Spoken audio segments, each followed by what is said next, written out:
মিন শাআইরিল্লাহ, আপনি ওই সফা করতে চলে যান, ওইখান থেকে শুরু করেন আপনার সাই। 2 নম্বর কাজ সাই, মানে এই উমরার 2 নম্বর সাই।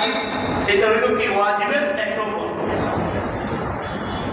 আপনি ওয়াজিব শুরু করছেন এই ইবনা সফা থেকে শুরু করছেন, কিছু দূর যাওয়ার পরে আপনার সবুজ বাতি আসবে। এই সবুজ বাতির মধ্যে পুরুষরা একটু দৌড়ে, এখানে একটা দোয়া আছে, আল্লাহুম্মা গফির ওয়ারহাম আনতা আকরাম, হে আল্লাহ আপনি আমাকে মাফ করেন, আপনি পরাক্রমশালী, ক্ষমাশীল, বড়ই দয়ালু। এই দোয়াটা যদি পারি মুক্ত করে যাব। টুকটাক কিছু দোয়া আমাদের মুক্ত করে যাওয়া উচিত। আর নতুবা গেলাম আর আসলাম খালি আব্দুল্লাহ, এতে তো আর কিছু হইল না। কারণ টাকা খরচ করলেন আপনি, ঘুরলেন আপনি, হ্যাঁ সব কিছু করলেন আপনি, কিন্তু কাজের কাজ কিছু হলো না। তাহলে তো এই টাকাটাও কি আসলে কাজে লাগলো না।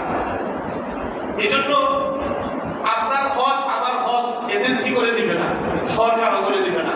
আপনার হজ আপনাকে করতে হবে, আমার হজ আমাকেই করতে হবে।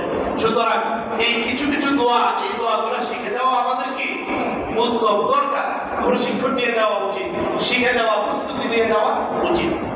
এই দোয়াটা পারলে মুখস্থ করে যাওয়া।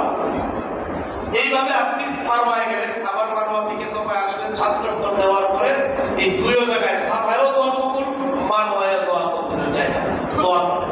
আপনার এই ওয়াজিব একটা শেষ হলো, এবার আপনি মাথা মুন্ডন করবেন অথবা কি কসর করবেন। হ্যাঁ, পুরুষ ভাইরা কি করবেন, মাথা মুন্ডন করাটাই সবচেয়ে উত্তম। যদি মনে করেন যে না মানে চুল চাষবো না, না চাষলে কমপক্ষে আপনার চাঁদের 3 অংশ কি করতে হবে, কেটে ফেলতে হবে। চাঁদের 3 অংশই কেটে ফেলতে হবে। আপনি মনে করলেন যে না লাগাই দিন, চুলটা হেয়ার স্টাইলে নষ্ট হয়ে দেব, এরকম করলে আপনার ওয়াজিব কি হয়ে যাবে, ওয়াজিব তরক হয়ে যাবে আপনার। তো ওয়াজিব যদি তরক হয়ে যায় তাহলে আপনার উমরা হইল, উমরা হয় নাই। এই জন্য পুরুষ ভাইরা এই কাজটা করবেন না। মা বোনরা কি করবেন, ওনাদের চুলের অগ্রভাগের কমপক্ষে 1 কর পরিমাণ কি করবেন, কেটে ফেলবেন। তাহলে আপনার কি হইল, উমরার 2 ফরজও আদায় হইল, 2 ওয়াজিবও আদায় হইল। এবার আপনি কি হয়ে যান, মাথা মুন্ডন বা চুল কাটার পরে আপনি হালাল হয়ে যাবেন। লম্বা সময় আপনি কি করবেন, এই হজের আগ পর্যন্ত স্বাভাবিকভাবে থাকবেন। এই স্বাভাবিক অবস্থায় আপনি বেশি থেকে বেশি ওয়াজ করতে চেষ্টা করেন, ওয়াজ করতে চেষ্টা করেন। কারণ ওয়াজটা খুব ফজিলতের ব্যাপার, খুব ফজিলতের বিষয়। ওয়াজকারীদের উপর দৈনিক কমপক্ষে 120টি রহমত নাযিল হয়। সুবহানাল্লাহ। এই জন্য আমরা ওয়াজটাকে বেশি প্রাধান্য দেব।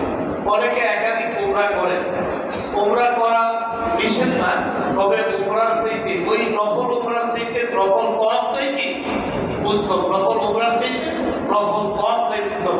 অনেকে নিয়ত করে রাখছেন দাদা দাদি নানা নানি এইভাবে শ্বশুর শাশুড়ি, এরপরে অমুক তমুক 10 12 15 20 টাকা আপনি করে রাখছেন, ওনাদের নামে একটা করে উমরা করবো। আপনি ওই ওনাদের নামে উমরা না করে, এটা আমার ব্যক্তিগত পরামর্শ, আপনি করতে পারেন, নিষেধ নাই। উমরার চাইতে